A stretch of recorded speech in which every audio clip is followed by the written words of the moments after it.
Alors, rebonjour tout le monde. Je suis maintenant à l'Église de l'Espoir. Merci Greg pour les chants. Merci de nous rappeler que Jésus est notre espoir et qu'il est aussi l'espoir des nations pour tous ceux qui veulent placer sa confiance en lui. Merci aussi pour ce beau petit vidéo qu'on a eu de la jeunesse dans lequel on peut voir qu'il y a encore de la vie, il y a encore de la nourriture spirituelle pour nos jeunes.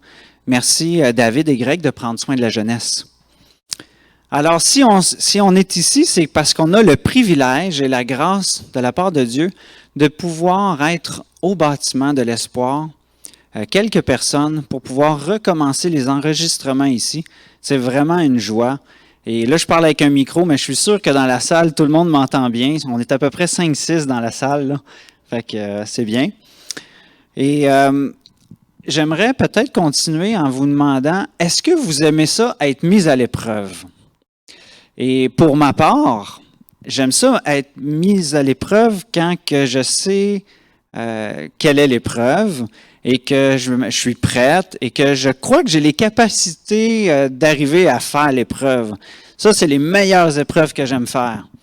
Mais souvent, il va arriver des moments où on est mis à l'épreuve dans une situation où on sait qu'on n'a pas les capacités, qu'on n'a pas les ressources. Et ça, j'aime vraiment pas ça, être mis à l'épreuve de cette façon-là. Je me sens démuni. Et quelquefois, Dieu permet qu'on soit dans des situations comme ça pour apprendre vraiment à dépendre de lui. Et c'est spécial. Là, on va prendre un temps pour rendre grâce à Dieu pour les offrandes. Et je voulais vous partager un verset parce que j'ai découvert quelque chose dans un verset que, avec les offrandes, c'est pas nous qui est mis à l'épreuve, mais c'est Dieu. Regardez avec moi dans Malachie 3:10, un verset qu'on connaît bien. Il est écrit « Apportez à la maison du trésor toutes les dîmes, afin qu'il y ait de la nourriture dans ma maison. Mettez-moi de la sorte à l'épreuve, dit l'Éternel des armées, et vous verrez si je n'ouvre pas pour vous les écluses des cieux, si je ne répands pas sur vous la bénédiction en abondance. » Hey! Avec les offrandes, ce n'est pas nous qui est mis à l'épreuve, c'est nous un pas de foi pour mettre Dieu à l'épreuve qui va pourvoir à nos besoins. C'est pas merveilleux, ça?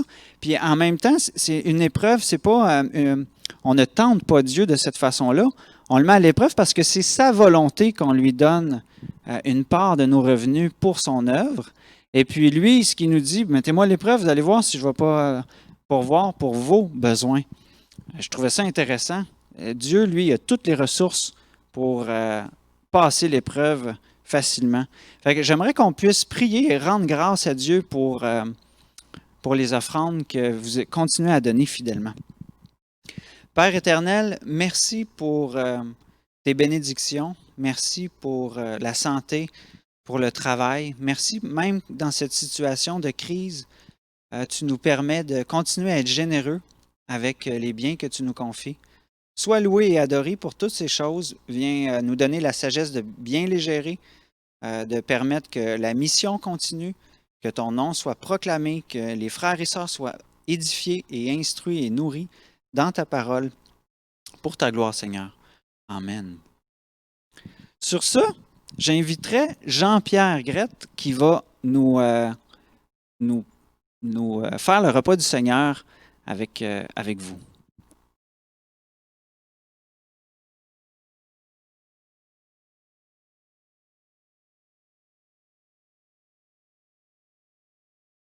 Bonjour mes frères et sœurs, je suis vraiment content d'être avec vous ce matin, vous au loin, et puis vous qui êtes ici pour célébrer ensemble le repas du Seigneur.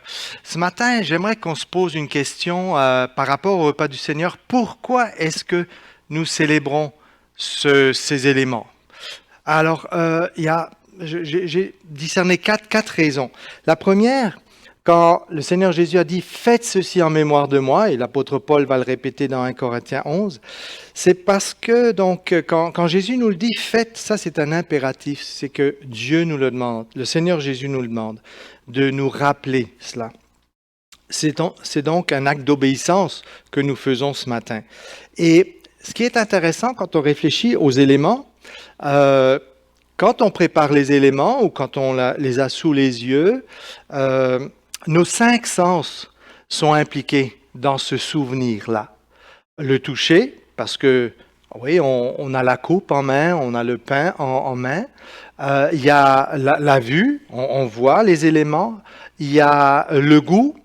Il y a l'odorat. Ça sent, hein, quand vous avez la coupe devant vous, ceux qui ont un bon nez comme François. On sent donc l'odeur. Qu'est-ce que j'ai oublié dans les 5? L'ouïe. Ben oui, quand on mâche les choses, je sais pas, on fait pas attention, mais on entend ce qu'on mâche. Donc nos 5 sens sont impliqués. Bien sûr, le plus important, c'est encore notre cœur et notre pensée, quand on se rappelle qu'est-ce que ça signifie. Alors justement, le repas du Seigneur, quand Jésus a dit « Faites ceci en mémoire de moi », ça fait appel à la mémoire. Donc c'est un souvenir, c'est un mémorial. Et se rappeler quoi, au fond?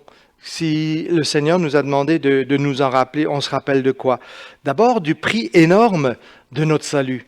Le coût immense que ça a coûté au Père d'offrir son Fils, au Fils d'aller jusqu'à la croix. Le coût des souffrances du Seigneur Jésus, dans son humiliation extrême, dans la persécution qu'il a eue avec les pharisiens. Puis c'était une souffrance croissante. L'opposition était de plus en plus grande, jusqu'à la flagellation, jusqu'à la mort sur la croix. Souffrance extrême. On se rappelle aussi que pour le Seigneur Jésus, pour Dieu, c'était une humiliation. Imaginez, pour notre salut, ce si grand salut, Dieu lui-même, en la personne de son Fils, s'est humilié, s'est sacrifié. J'ai du mal à comprendre ça.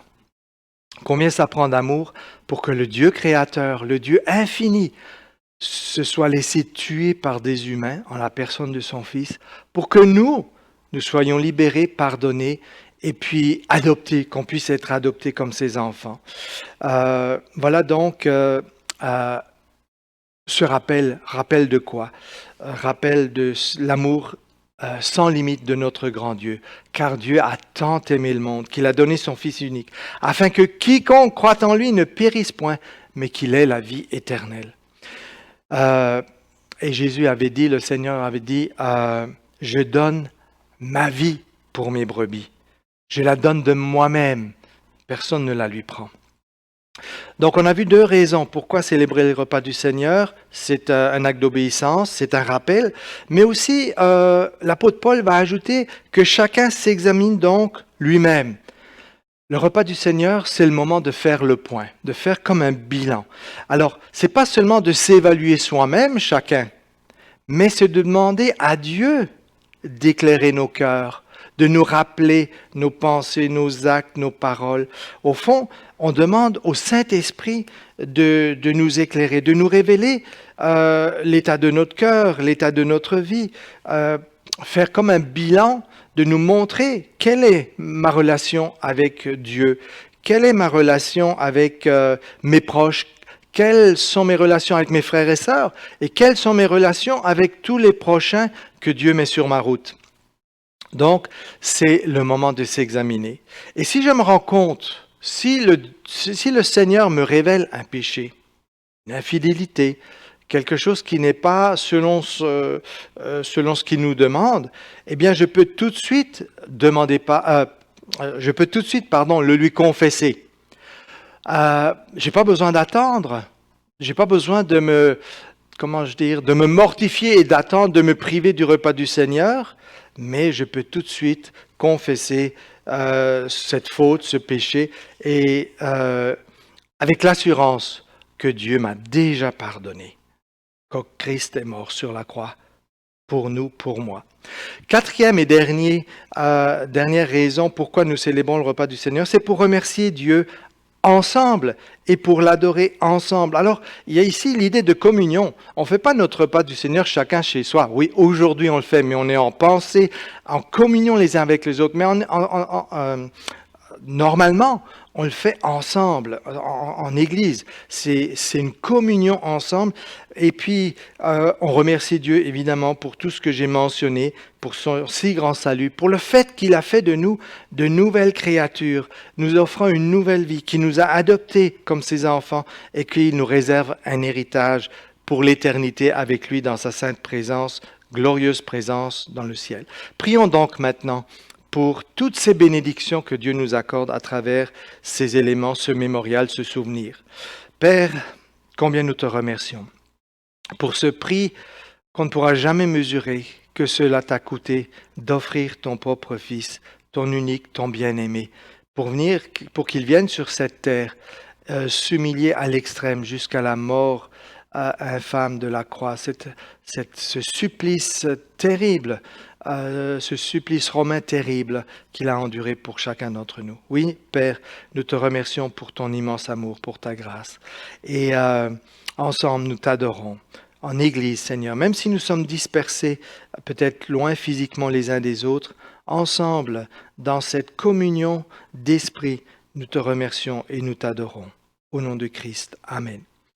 Prenons maintenant le pain et puis la coupe. Et je vais simplement dire que comme le Seigneur Jésus nous l'a appris, le pain que nous rompons n'est-il pas la communion au corps de Christ? Prenons le pain.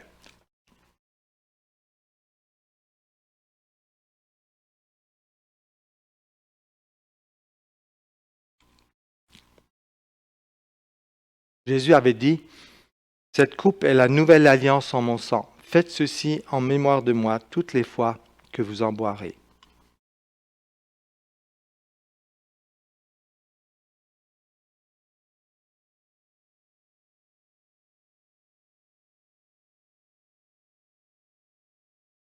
Merci Seigneur pour ce repas, ces éléments que tu as prévus pour que nous puissions nous souvenir de tout ce que nous avons évoqué tout à l'heure.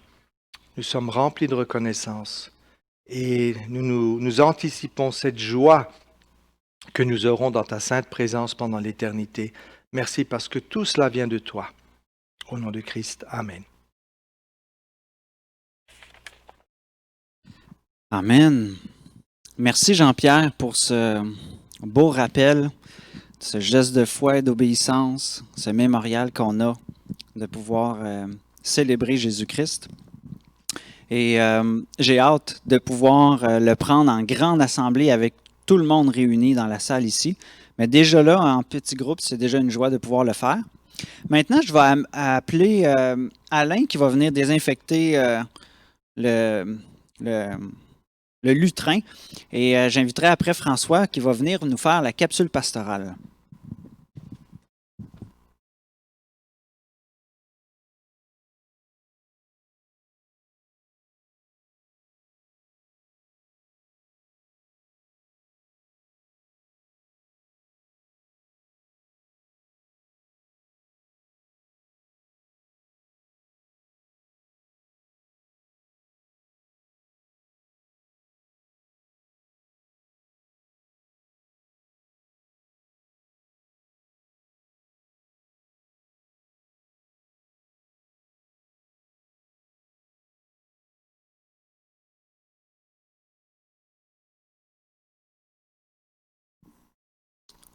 Merci Alain. Merci. C'est juste pour vous dire que merci Jean-Pierre, merci Marc-Olivier. C'est quand même une joie d'être là, même si il y a plein de restrictions. Et je voulais vous en parler un petit peu. Juste pour vous rassurer, on respecte les mesures de sécurité. On a le droit maintenant de se rencontrer juste pour l'enregistrement sans public avec... c'est vous qu'il faut que je regarde, là, pas les participants, avec des gens qui sont à la technique. Et tout est désinfecté, comme vous avez pu le voir. Alain est venu désinfecter. Là, je touche à rien. J'ai mis mon petit papier. Et puis, on respecte tous les 2 mètres de distance partout. Donc, c'est pour ça qu'on peut l'enregistrer ici, en ce moment. Pour la capsule pastorale, j'aimerais juste vous faire une petite annonce aussi. Marc-Olivier a vendu sa maison à Saint-Césaire et il se cherche une nouvelle maison. Donc, il n'a pas encore trouvé. Il faut qu'il déménage le 15 juillet, je pense. Et ça se peut qu'il ne trouve pas. On va prier pour que le Seigneur puisse leur donner une maison avant le 15 juillet. Mais si jamais le Seigneur, dans sa volonté, décide autrement, si jamais vous avez connaissance d'un entrepôt quelque part où il pourrait déposer ses meubles, juste communiquer avec lui, avec Marc-Olivier Frérot. Et j'aimerais prier pour Marc-Olivier à ce moment-là, toute sa famille aussi. Seigneur, merci pour ce que tu fais. On sait que tu es souverain en toutes choses, toujours. Et Seigneur, je te prie d'apaiser, d'enlever tout stress. Merci pour la paix que tu donnes à Marc-Olivier. Fais la même chose si ce n'est pas déjà fait dans toute sa famille, sa femme, ses enfants, Seigneur. Permet qu'ils puissent trouver un endroit pour vivre sans difficulté. Merci pour ce que tu vas faire, Seigneur. Amen. Aussi, j'aimerais juste vous mentionner, pour ceux qui ne sont pas au courant, que la maman de Daniel Brouillette est décédée aussi cette semaine. Et Monique Loisel est aussi décédée cette semaine. Donc, deux familles en deuil, plusieurs amis en deuil aussi.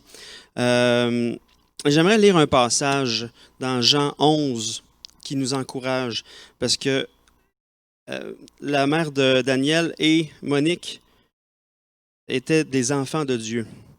Et j'aimerais vous lire Jean 11, versets 21 à 27. C'est lorsque Lazare est mort et Jésus va pour le ressusciter. Au verset 21, c'est écrit « Marthe dit à Jésus, « Seigneur, si tu avais été ici, mon frère ne serait pas mort. Mais maintenant, même, je sais que tout ce que tu demanderas à Dieu, Dieu te l'accordera. » Jésus lui dit, « Ton frère ressuscitera. » « Je sais, lui répondit Marthe, qu'il ressuscitera à la résurrection au dernier jour. » Jésus lui dit, « Je suis la résurrection et la vie. Celui qui croit en moi vivra, quand même il sera mort. Et quiconque vit et croit en moi ne mourra jamais. Crois-tu cela? » Elle lui dit, « Oui, Seigneur, je crois que tu es le Christ, le Fils de Dieu, qui devait venir dans le monde. » Et nous aussi, et Monique aussi, et la mère de Daniel aussi, croyaient que Jésus était le Fils de Dieu qui était venu dans le monde pour nous sauver. Donc, on peut avoir cette certitude-là, cette assurance-là, qu'on va la revoir dans les lieux célestes avec, on va l'avoir dans le paradis quand on va nous-mêmes passer par cette épreuve-là qui est la mort. Mais j'aimerais quand même prier pour Daniel et tous les amis de Monique Loisel et sa famille aussi. Seigneur, on vit encore dans un corps qui est appelé à mourir et c'est toujours triste d'être séparé pour un temps d'amis, de membres de la famille. C'est un deuil. Je te prie d'accompagner Daniel, toute sa famille, toute la famille de Monique Loisel aussi, Denise, Ovid aussi, tous les amis, Jacinthe Gay aussi, Seigneur, qui était une bonne amie de Monique. Je te prie de les consoler d'une manière toute spéciale dans cette épreuve-là, de la perte de leur ami, la perte de la mère pour Daniel, la perte de sa mère, Seigneur. Je te prie de les consoler d'une manière spéciale et donne-nous en Église, malgré ce temps de confinement, de pouvoir bien les entourer, Seigneur. Merci pour ce que tu fais. Merci parce que tu es ce consolateur-là, Seigneur. Amen. Donc, à ce moment-ci, je vais inviter Serge pour la prédication. Donc, passez un beau dimanche.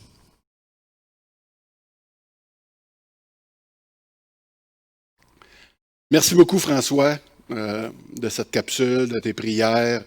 Au nom de tout le monde qui est ici aujourd'hui, je vous souhaite un bon dimanche à vous qui êtes à la maison. Enfin, encore une fois, nous sommes ensemble, chacun chez nous, ça, on pourrait dire ça comme ça.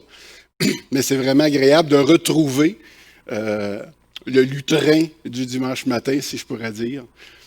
Vous voyez à l'écran peut-être un personnage que beaucoup d'entre vous connaissez. Il s'appelle Charlie Brown, avec son ami. Et un jour, nous allons tous mourir, dit-il à Snoopy. Mais Snoopy de répondre, oui, mais tous les autres jours, nous allons vivre. Deux manières de voir la vie. Je trouvais cette image quand même intéressante parce qu'elle introduit bien mon message ce matin. François me disait quand je suis arrivé à l'église, il disait, bon, Serge, tu fais le pas ce matin. C'est parce que on est encore réunis pour cette célébration. Mais je me disais, à quoi ça sert? Pendant 30 minutes, je vais vous adresser un message que j'ai mis peut-être plusieurs heures certainement à préparer. Mais à quoi bon? Parce que aussitôt que j'aurai terminé, il va peut-être y en avoir un parmi vous qui allait vraiment faire une remise en question, un changement, puis la plupart d'entre vous, peut-être qu'il ne se passera rien avec ce message-là. Aussitôt que vous allez fermer votre écran, tout ce qui a été dit va susciter que peu ou pas d'effet. La plupart, vous allez retourner à vos activités sans même repenser à tout ce qui a été dit. Moi-même, je vais retourner à mes activités et je vais chercher un nouveau message à vous livrer dans 3 semaines à des brebis qui finalement sont déjà rassasiées. À quoi ça sert tout ce travail-là? Là, vous êtes en train de vous dire, oh boy, notre pasteur va pas bien. Il est en train de faire une méchante déprime. Ben, je veux vous rassurer tout de suite parce que je suis en pleine forme, ça va très bien, malgré les circonstances que nous vivons, moi et Mona avec sa mère, mais j'ai juste fait une petite réflexion sur un texte que j'ai lu cette semaine et les dernières semaines d'un auteur biblique qui a écrit. Et j'ai imaginé qu'est-ce que lui aurait pu écrire aujourd'hui à notre époque. Peut-être avez-vous déjà fait un lien avec le livre de la Bible duquel je parle ce matin. En tout cas, je vous laisse y penser. Nous allons y revenir dans quelques instants. Voyez-vous, ici, si je vous demandais de lire ce que vous voyez à votre écran, qu'est-ce que vous lisez? La vie est belle. Alors, ce n'est pas une faute de français, c'est de l'hébreu. Et cela se prononce, selon notre expert pasteur Jonf, non pas Ebel, mais Evel, comme le B qui est mis en V. Et on va découvrir ensemble ce matin des réflexions de l'homme qui fut probablement l'homme le plus sage que la terre n'a pas porté. Il dit que la vie n'est pas belle. Et il la définit comme Evel. Et non, ça ne va pas. En tout cas, si on juge par la mine de notre chat et puis ses yeux, je vais vous faire la preuve ce matin que par le texte que nous allons regarder ensemble, que la vie n'est pas belle, mais que la vie est belle aussi. Alors, on va essayer de regarder ça ensemble, c'est-à-dire Evel qui veut dire vanité. Donc, vous avez sûrement compris dans quel livre on va se diriger ce matin pour poursuivre notre étude. Y en a-tu qui l'ont deviné? Hein? Ecclésiaste. Bravo, 2 morceaux de robot pour la petite madame au fond aussi. Alors, Ecclésiaste, on va le lire au fur et à mesure. On ne prendra pas le temps de tout le lire dans une séquence, mais on va le lire au fur et à mesure. Ça dit ici, voici les paroles du sage, fils de David et roi de Jérusalem. L'homme qui a écrit ce livre, c'est donc un roi. Il possède plus de richesses, de renommée et de pouvoir qu'aucun autre homme né sur terre. Il nous surpasse, tous en matière de connaissance, de richesse, de puissance. Et après s'être présenté, il va nous faire une déclaration qui nous donne envie de le prendre dans nos bras. Peut-être un peu comme moi ce matin quand vous m'avez entendu introduire le message. Oh mon doux! Eh bien, il ressemble un petit peu à cet enfant qui était tout fier d'avoir reçu un beau lapin en chocolat. Mais après lui avoir croqué la figure, il y en a que c'est des oreilles, il réalise que le lapin est vide ou pire qu'il contient une tête de mort. C'est parce que c'est l'image que j'ai trouvée. Et comme vous pouvez le voir, imaginez la déception et la désillusion de cet enfant. Eh bien, notre auteur de l'Ecclésiaste, Salomon, porte aussi un regard semblable sur la vie. Il en cherche le sens, comme bien des hommes, dans les artifices de ce monde, mais il ne rencontre que le vide et la désillusion. Voici ce qu'il dit au verset 2. « Vanité des vanités, dit le maître, oui, tout est dérisoire. Oui, vanité des vanités, tout est dérisoire. » Salomon dit vanité en parlant de tout ce que la vie nous propose. Le mot vanité, vous l'avez deviné, c'est le mot evel en hébreu. A priori, avant les derniers versets de ce livre, donc au 12e chapitre, Salomon va nous dire que la vie n'est pas belle nécessairement, mais que la vie est belle. Tout n'est que futilité, fumée, inconsistance, et tout ne sert de rien. Oui, lorsqu'on entend Salomon parler ainsi, on a le goût de l'inviter à la maison, lui servir un bon repas et de lui dire que tout va bien aller, comme on entend beaucoup dans le discours de ce temps-là. En fait, il va utiliser ce mot-là au moins 38 fois dans tout le chapitre. Et pourquoi aborder la vie avec autant de cynisme et de pessimisme? Il se pose la question, pourquoi se donner tant de peine pour vivre? Au verset 3, il dit, quel avantage? L'homme retire-t-il de toute la peine qu'il se donne sous le soleil? Une génération s'en va, un autre vient, et la terre est toujours là. C'était un peu aussi la réflexion de notre Charlie Brown. Il focus sur le jour où il va mourir. Alors il se dit, pourquoi se donner toute cette peine? Voilà la raison de son pessimisme. Il dit, pourquoi vivre toutes ces expériences au cours de notre vie, faire tant d'efforts, si c'est pour mourir à la fin puis laisser le monde inchangé? En mots simples, il se dit, pourquoi faire ce que nous faisons?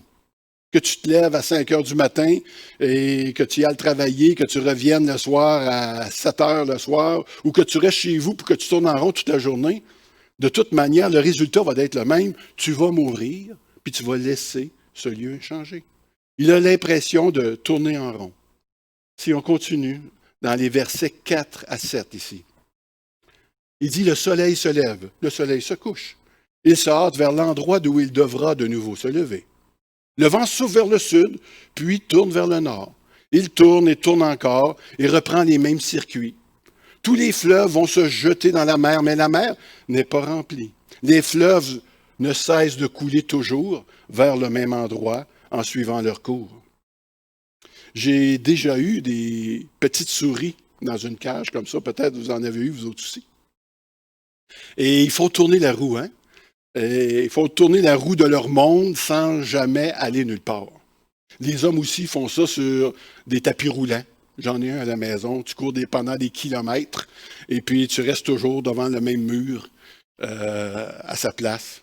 L'Ecclésiaste dit exactement cela en ce qui concerne le cheminement de l'homme dans la vie. Un jour, tu salis ton pantalon, puis le lendemain, il faut que tu le laves. Et le surlendemain, tu le ressalis, il faut que tu le relaves. En passant, j'ai enlevé mes pantalons ce matin de pyjama pour m'habiller. J'espère que vous l'avez remarqué.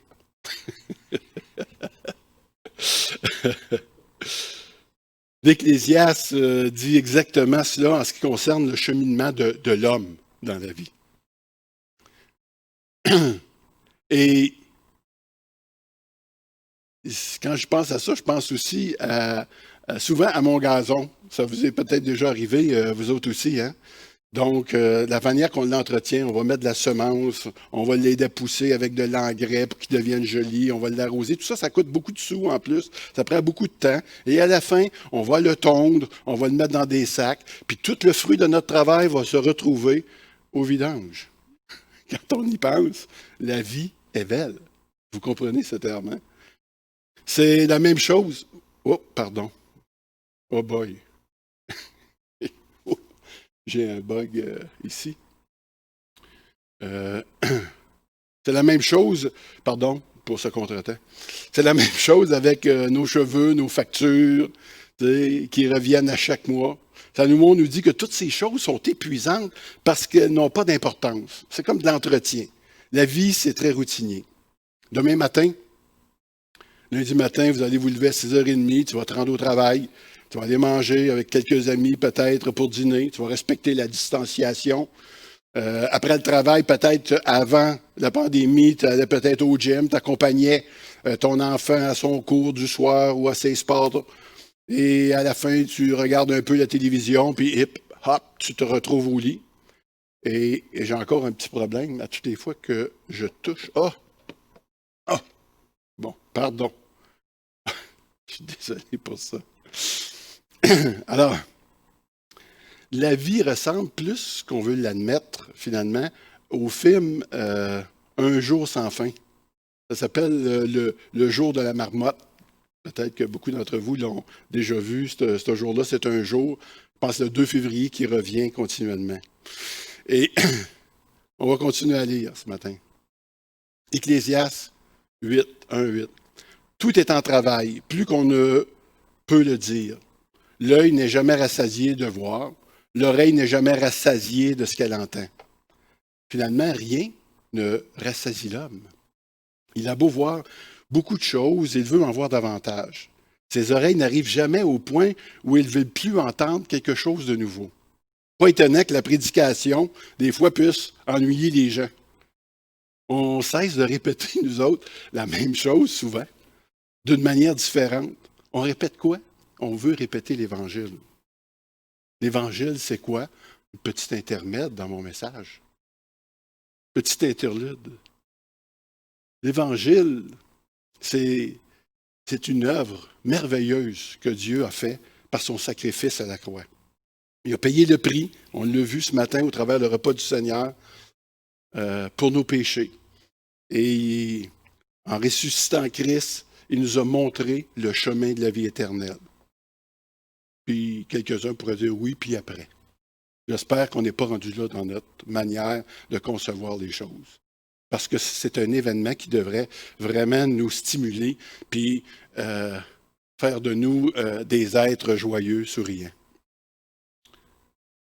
L'homme voyage de plus en plus, il recherche, vous savez, des nouvelles sensations, de nouveaux panoramas, de nouveaux sons. Il court après toute nouvelle expérience, mais il revient souvent déçu et blasé. J'ai déjà apporté des exemples dans ce sens-là, mais l'être humain s'est constitué de telle sorte que le monde entier, tout ce qu'il peut contenir, n'arrive pas à satisfaire son cœur. Ce qui ne veut pas dire, par exemple, que son cas est désespéré.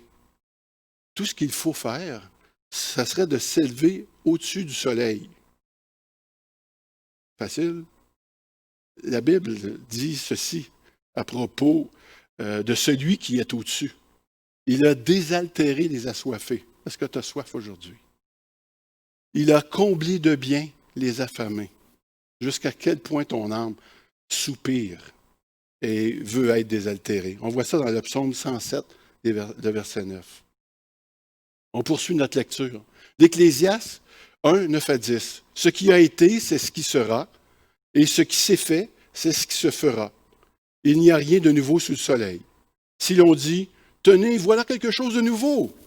En fait, cela a déjà existé dans le temps qui nous ont précédés depuis longtemps. Est-ce vraiment vrai qu'on n'invente rien? Aujourd'hui, tu peux envoyer un mail et en une seconde, la personne, peu importe où elle se trouve sur la Terre, va le recevoir. Il me semble que c'est nouveau parce qu'il n'y a pas si longtemps encore, ça prenait 1 an pour envoyer le message à une personne comme ça. Donc, il y a eu une évolution qu'on pourrait dire, mais est-ce que ça nous rend plus heureux? De pouvoir faire ces choses-là, est-ce que c'est ça qui nous rend plus heureux? Moi, personnellement, je ne crois pas ça. Le fait qu'on se déplace plus vite, qu'on peut voir différents continents, est-ce que cela nous rend vraiment plus heureux? On n'invente pas de nouvelles choses, on ne fait qu'améliorer ce qui existe déjà. En gros, Salomon affirme qu'il n'existe rien de nouveau sous le soleil. Tu crois peut-être avoir découvert quelque chose qui va te sortir de la routine et procurer un bonheur durable. Détrompe-toi. Hein? Quelqu'un le connaît déjà et a compris que ça ne marche pas.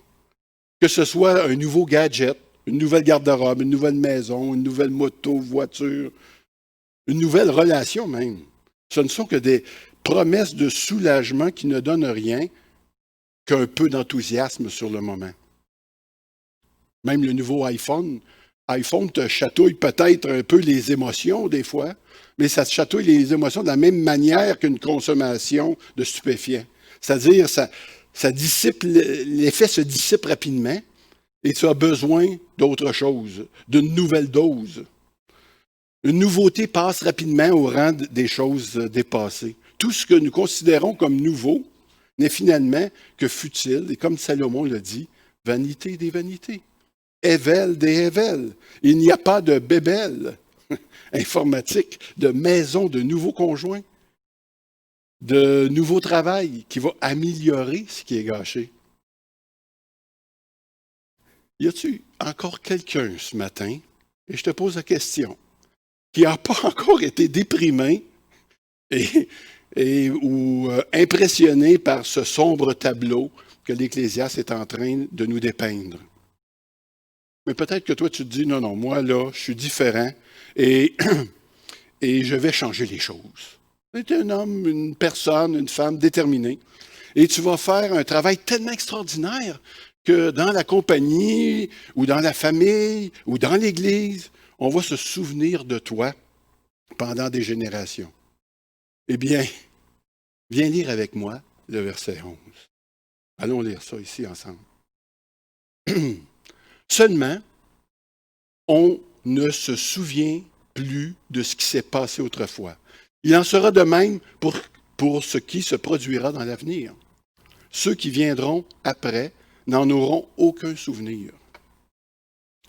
Combien d'entre nous se rappellent ou connaissez le nom de votre arrière-grand-parent? En ce qui me concerne, je ne connais même pas le nom de mon arrière-grand-père ou grand-mère. J'ai zéro souvenir de cela et je ne me suis jamais plus intéressé que cela. Peut-être que ce n'est pas ton cas, mais en général, je pense que tu vois ce que je veux dire ce matin. Je pense que tu vois où ce que je veux peut-être en venir. Celui qui dit ça, c'est l'homme le plus intelligent que la terre n'a pas porté. Et voici ce qu'il dit par rapport à lui-même. Il dit, moi, le maître, j'ai été roi d'Israël à Jérusalem. On voit ça au verset 12, verset 13. Et je me suis appliqué à étudier et à examiner par la sagesse tout ce qui se fait sous le soleil. Dieu impose aux hommes de s'appliquer à cette occupation pénible. Ce matin, c'est une occupation pénible qu'on est en train de faire. On est en train de s'appliquer à quelque chose qui n'est pas nécessairement le fun à entendre. À la mort de David, Dieu a offert à Salomon, ce nouveau roi, d'avoir tout ce qu'il désirait. Il a choisi quoi? La sagesse. Il devait être déjà assez sage pour décider de faire cette demande-là. Il n'a pas demandé la santé, pas demandé le pouvoir ni l'argent. Il a déclaré qu'il voulait être l'homme le plus sage de la terre. Et puis Dieu a consenti à ça, peut-être parce qu'il a vu que c'était une demande qui pouvait être honorable. Par la suite, Salomon est parti à la découverte de tout ce qui se fait sous le soleil. Il a expérimenté tout ce que le monde peut lui offrir. As-tu déjà pensé à ça? Pour en arriver à la conclusion, il l'a fait pour toi, c'est un travail qu'il a fait pour toi. Il a arrivé à la conclusion que la vie, quoi, est belle. Et non que la vie est belle. Voici ce qu'il ajoute. Dans le verset 14 à 16. J'ai vu tout ce qui se fait sous le soleil, et je suis arrivé à la conclusion que tout est dérisoire, autant courir après le vent. Ce qui est tordu ne peut être redressé, ce qui manque ne peut être compté. Je me suis dit en moi-même, voici, j'ai fait augmenter, progresser la sagesse plus qu'aucun de ceux qui ont régné avant moi, Jérusalem. J'ai acquis beaucoup de sagesse et de connaissance.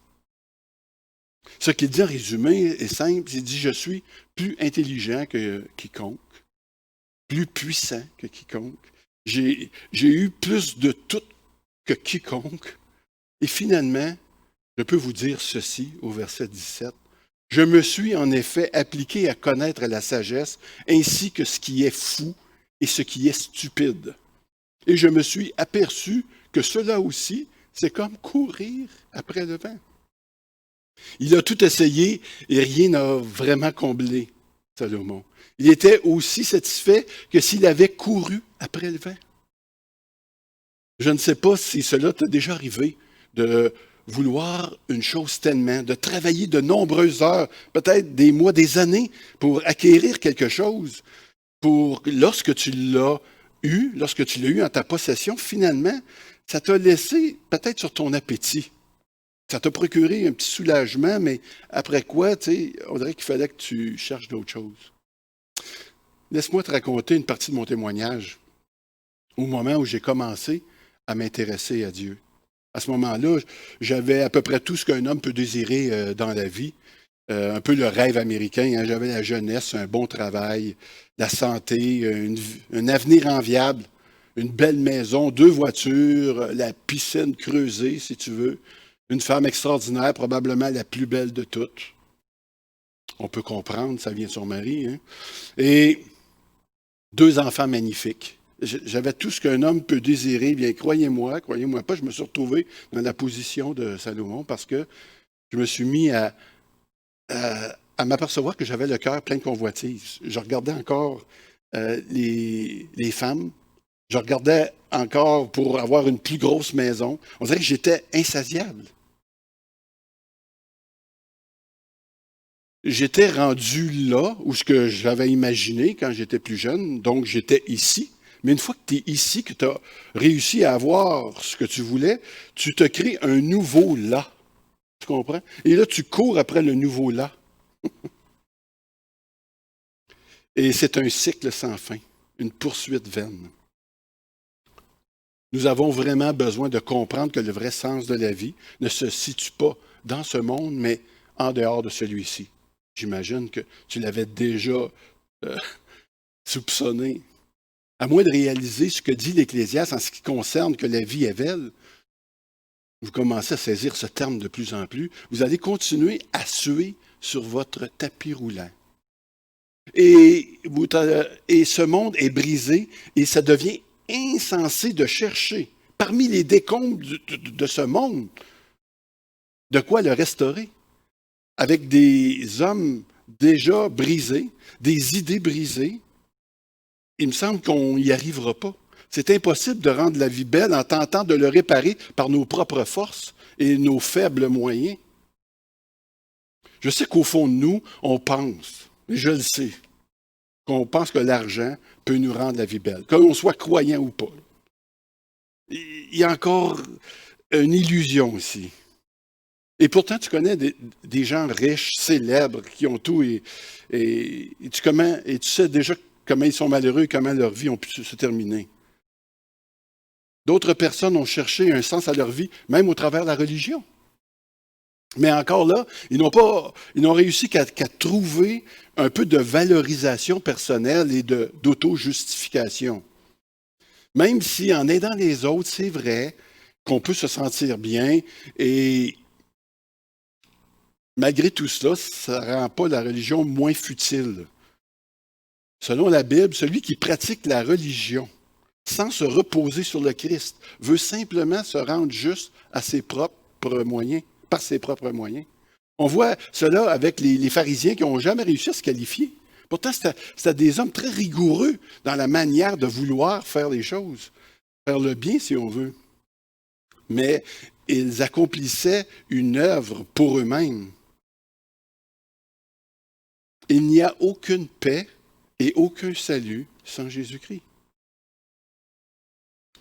En résumé, ici, ce que ce livre de l'Ecclésiaste essaie de dire, c'est ceci. Derrière chacune de nos actions se cache le désir d'être heureux. L'Ecclésiaste n'a pas de problème avec ça de toute manière. Le problème, ce n'est pas de rechercher le bonheur. Salomon a recherché le plaisir de toutes ses forces, mais à la fin, il dit, vas-y, cherche le bonheur si tu veux, mais tu perds ton temps de le chercher en dehors de Jésus-Christ. Est-ce que la lecture de ce chapitre dans l'Ecclésiaste t'a maintenant suffisamment découragé pour réorienter ta vie et ne plus chercher dans les choses secondaires ce qui peut te rendre vraiment heureux? Vous savez, l'Ecclésiaste n'essaie pas de briser l'espoir en nous, mais plutôt, cette lecture veut nous encourager à diriger notre espoir vers le seul qui peut vraiment y répondre et donner un sens à sa vie. Et encore, je parle à des croyants et à des non-croyants, là. Je parle à tout le monde. Bien que tout ce que nous avons lu dans ce chapitre soit perçu comme négatif et pessimiste, moi, personnellement, je trouve que Salomon a une approche honnête de la vie. Je ne sais pas pour vous, je ne sais pas pour toi ce matin. Toute son approche par rapport à l'inconsistance de la vie vise un but, t'amener à chercher la plénitude et le bonheur en Jésus-Christ. C'est ça que ça vise. Il affirme que la connaissance, les relations, le travail, le plaisir ont de la valeur si tu les considères dans un contexte, soit à la lumière de l'éternité et dans le but de connaître celui qui te les donne, le seul vrai Dieu, Jésus-Christ. Il conclut tout son discours à la fin du chapitre 12, puis j'aimerais qu'on puisse partir sur une note encourageante ce matin. C'est pour ça que je vous emmène à la fin du livre. On a lu le chapitre 1. Je vous emmène au chapitre 12 tout de suite. Écoutons sa conclusion. Oh, c'est vrai. Nous voyons ici notre chaton un peu étiré, qui parle de la vie Evel. Et la vie n'est pas belle, qui dit non, ça va pas. Et on a un petit chaton ici, tout blanc, que je trouve qui voit la vie d'une autre façon. Le verset 13 du chapitre 12, regardez ça ensemble. Écoutons bien la conclusion de tout ce discours. Sois rempli de respect pour Dieu et obéis à ses commandements, car c'est là l'essentiel pour l'homme.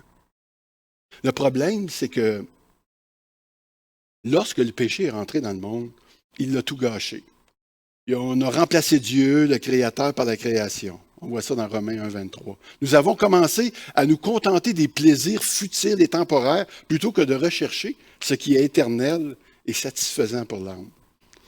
La plupart d'entre nous, que nous l'admettions ou non, on adhère à une philosophie selon laquelle il faut en avoir plus pour être heureux. C'est inscrit en nous, c'est pathétique. C'est de la folie puis c'est la vanité. L'Ecclésiaste dit, si tu veux donner un vrai sens à ta vie, c'est en Dieu qu'il se trouve.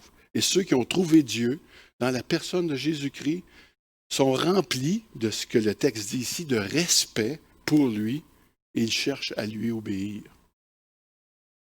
On termine avec ce dernier verset. Merci de ta patience ce matin, d'être encore là. Mais c'est un dernier coup dur que je te donne.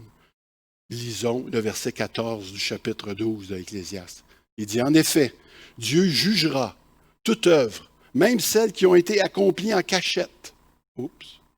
Les bonnes et les mauvaises. Pas beaucoup de monde aujourd'hui veulent entendre ce que je viens de lire. C'est une des raisons pourquoi l'Évangile n'est pas tellement populaire. Tu vas avoir des comptes à rendre selon tes actions. Il y a un jugement qui dit que tout le monde est coupable selon ses œuvres parce que tous nous commettons des péchés et qu'il y a un prix à payer pour le pardon. Ou bien tu te présentes avec tes œuvres devant le juge suprême pour te défendre devant lui et tenter de te justifier. Si tu fais ça, je te le dis tout de suite, tu as tes risques et périls. Ou tu te présentes avec ton avocat, Jésus-Christ, qui a pris ta place de coupable et qui a payé déjà le prix pour toi à la croix. Est-ce qu'il y a un choix véritable à faire? Non, c'est sûr. Soit tu fais entièrement confiance à Jésus-Christ, qui sur la croix a expié tes fautes, tes péchés, soit tu devras répondre toi-même de toutes tes fautes lors du jugement dernier, devant le grand trône blanc. Oui, il va y avoir un jugement. Je m'adresse à toi qui n'as pas encore fait de choix, peut-être pour Jésus. Je crois que la lecture de ces versets t'invite à emprunter ce chemin. Peut-être qu'il est étroit, je te l'accorde. Mais cela, ça ne peut pas se faire de toute manière, d'une manière, je pourrais dire, naturelle. Tu as besoin d'une révélation surnaturelle pour le faire. Oh, fait que ça ne vient pas de toi. Cette révélation vient du Saint-Esprit. Et elle peut se produire si tu es prêt à reconnaître le Christ comme l'unique solution à tes problèmes. Celui qui est ton nouveau chemin. Celui qui va t'inspirer la vérité. Celui qui va te donner la vie. C'est le seul moyen d'aller au Père. Si tu veux déclarer devant Jésus ce qui est caché dans ton cœur, de toute façon, il le sait déjà. Mais il a besoin de te l'entendre dire. Tu comprends cela, hein? Il se pourrait fort bien qu'il se révèle à toi aujourd'hui même. Dans ton salon, dans ta cuisine, je ne sais pas où ce que tu te trouves présentement. Peut-être même que tu es quelqu'un qui fréquente l'Église depuis très longtemps. Je te le dis, si tu te présentes à lui et que tu livres ton cœur devant lui, tu vas faire un geste que tu regretteras jamais. Car tu verras peut-être que, oui, la vie est belle, mais qu'elle peut être aussi belle. Si tu es un croyant, il se peut que tu sois éloigné de la vérité et du chemin. Peut-être cherches-tu toi aussi à donner un sens à ta vie en dehors de la révélation que tu as déjà reçue. Je sais qu'il y en a parmi nous qui, bien qu'ils sont des enfants de Dieu depuis longtemps, vont glisser tranquillement, vont être attirés quand même par le monde. Et peut-être aussi, es-tu aux prises avec une dépendance ou un péché récurrent dans ta vie, puis tu te demandes peut-être que le Seigneur n'a encore jamais fait ce que tu t'attends qu'il ferait ou qu'il voudrait faire. Mais j'ai une bonne nouvelle. J'ai une bonne nouvelle pour toi ce matin. Le Seigneur, premièrement, il ne te condamne pas. Wow! Ça, c'est déjà bien. Hein? Au contraire, il veut simplement que tu t'approches de lui avec un nouveau cœur, que tu connaisses davantage. Parce que si tu es dans cette direction-là, c'est parce que tu manques de le connaître. Alors, viens vers lui, approche-toi de lui, demande-lui et profite de la libération qu'il t'a déjà accordée, déjà procurée. Oui, la vie est belle, mais le connaître peut la rendre vraiment belle. Amen. On va prier et puis je vais redonner la parole à Marc-Olivier. Seigneur notre Dieu, merci encore une fois ce matin. Merci de ta présence. Merci pour tous ceux qui entendent ce message. Seigneur, on te demande de venir faire une différence dans leur cœur, dans leur vie. Viens nous rencontrer, mon Dieu. Viens te manifester à nous, viens te faire connaître davantage. Seigneur, c'est toi qui possèdes les paroles de la vie éternelle. C'est toi qui peux nous amener et nous conduire dans cette vie et faire en sorte qu'elle devienne, même si elle est belle, qu'elle devienne belle. On veut t'en rendre grâce en Jésus-Christ. Amen. Bon dimanche à tous. Je vais inviter maintenant mon frère, Marc-Olivier.